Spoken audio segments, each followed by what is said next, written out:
নমস্কার দর্শক বন্ধুরা, রেস স্পোর্টসের পর্দায় আপনাদের সবাইকে স্বাগত। 2025-26 মরশুমে চ্যাম্পিয়ন হয়েছে ইস্টবেঙ্গল এবং এই চ্যাম্পিয়ন হওয়ার সুবাদে কিন্তু এবছর তারা সুযোগ পেয়েছে এএফসিতে খেলার, অর্থাৎ দেশের পতাকাকে বিদেশের মাটিতে উঁচুতে তুলে নেওয়ার সুযোগ পেয়েছে কিন্তু ইস্টবেঙ্গল দল। তার সাথে সাথে তাদেরকে নামতে হবে আইএসএল এর চ্যাম্পিয়নশিপ ডিফেন্ড করতেও, এবং এই কথাগুলো মাথায় রেখেই ইস্টবেঙ্গল কিন্তু নিজেদের দল তৈরি করা শুরু করে দিয়েছে এবং চ্যাম্পিয়ন টিমের মতনই দল তৈরি করছে, এই কথাটা কিন্তু বলাই যায়। কিছুক্ষণ আগেই ঘোষণা হয়েছে ইস্টবেঙ্গল কোচের নাম।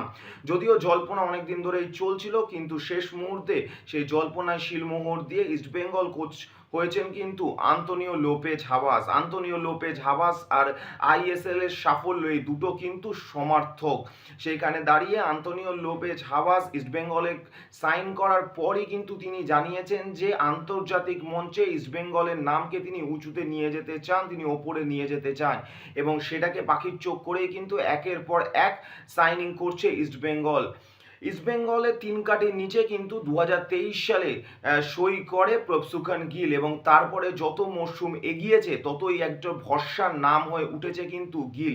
শেষ মরশুমে ইস্টবেঙ্গল যে আইএসএল চ্যাম্পিয়ন হলো, সেই চ্যাম্পিয়নে অন্যতম কারিগর যারা ছিলেন তাদের মধ্যে একজন কিন্তু গিল।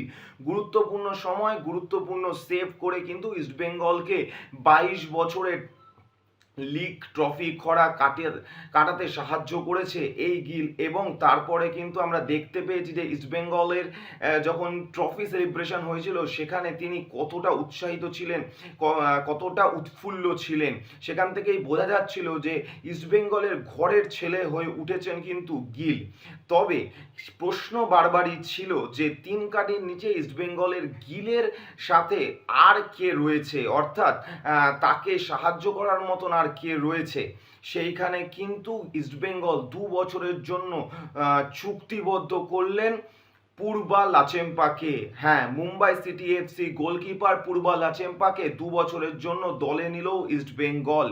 পূর্বা লাচেম্পা কিন্তু 2023-24 মরশুমে গোল্ডেন গ্লাভস উইনিং গোলকিপার, এবং যারা আইএসএল ফলো করেন বা ইন্ডিয়ান ফুটবল ফলো করেন তারা ভালো করেই জানেন যে পূর্বা লাচেম্পার কিন্তু আউটিং খুব দুর্দান্ত, বিশেষ করে সেট পিস, কর্নার বা ফ্রিকিককে কিন্তু জাজ করার ক্ষমতা খুবই ভালো। লং রেঞ্জের শট তিনি দুর্দান্তভাবে আটকাতে পারেন, এবং তার সাথে সাথে গোলকিপার পজিশন থেকে পুরো দলকে চালানোর মতন কিন্তু অভিজ্ঞতাও তার রয়েছে। সেখান থেকে দাঁড়িয়ে ইস্টবেঙ্গলে প্রভসুখান সিং গিলের সাথে কিন্তু পূর্বা লাচেম্পাও এবারে ইস্টবেঙ্গলের জার্সি পরতে চলেছেন।